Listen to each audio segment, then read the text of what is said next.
Hello guys, regular old Army girl here, and I'm going to discuss this working action of the Vetterli rifle in a couple of videos,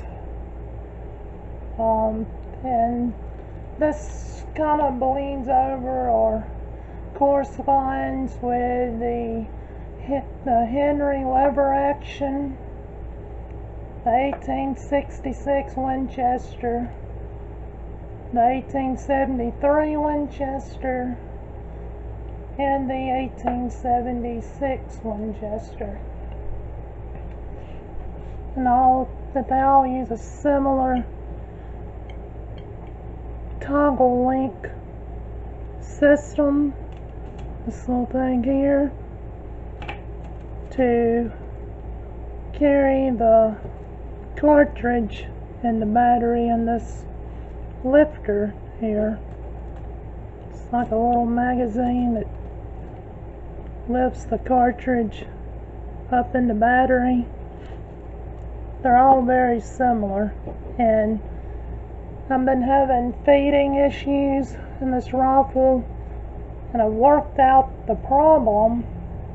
And if you have a 73 or planning on getting one, or a 18, any type of lever action with a lifter in it that goes straight up, and say the 1886 onward, they tilt like this, which doesn't affect this problem, but lifting straight up, what I have found out is the overall cartridge length really matters to make this work. So you have to be very anal about your cartridge length. And the way this works, the little lifter, I'll just go ahead and show you. This is what I originally thought the problem was, because on all the pictographs and stuff I've seen of this, it's much sharper and this rounded.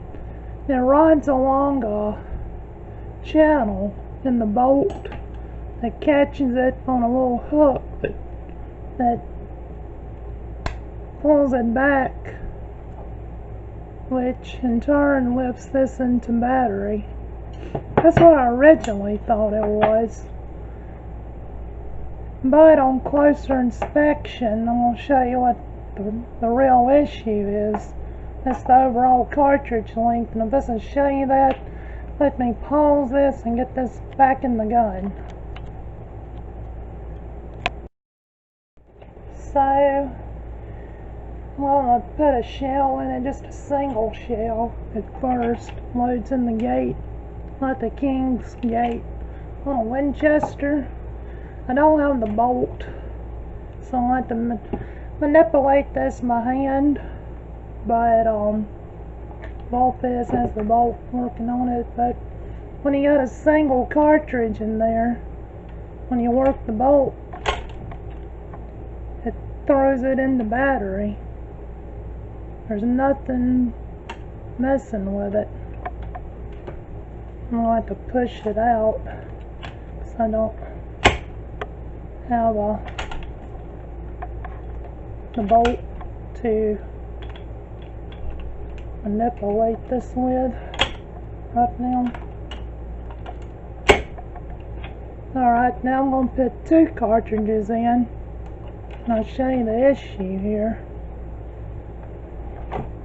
If you look down in there, it's kind of hard. These cartridges are way too short. See how it's sticking out right here? There's no magazine cutoff on this rifle, and it has to lift. See if I can get a better angle here.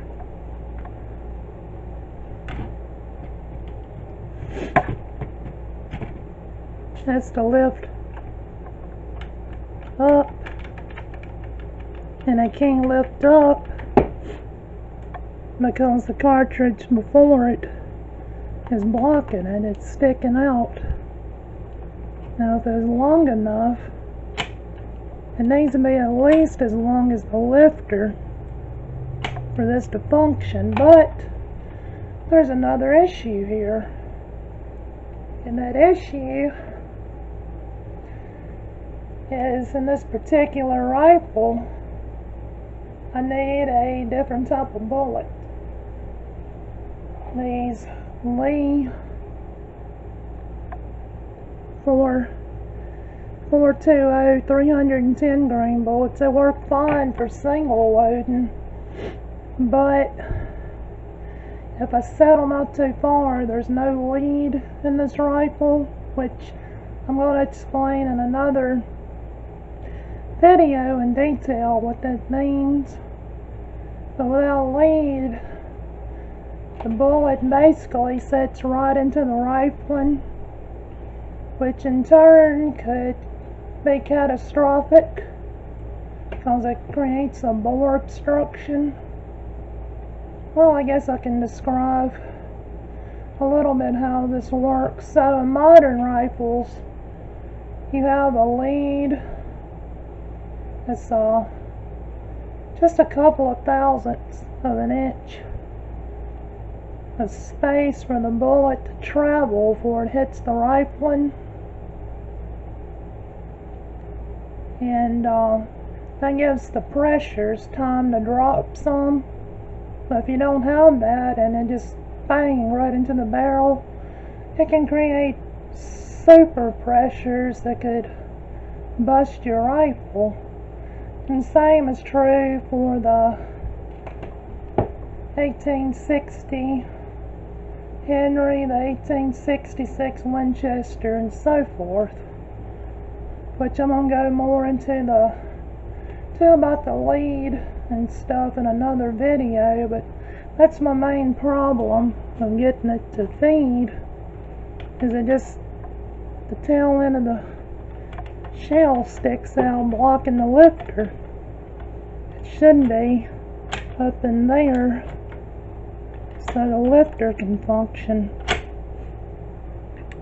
but I can't drive it up in there too far because it engages the rifling. So I'm going to reverse engineer these bullets and figure out what kind of length I'm looking at to be able to seat the bullet into the cartridge proper and have enough length to get the action working but not get up into the rifling here. So this is part one. Rude Girl and Army Girl out.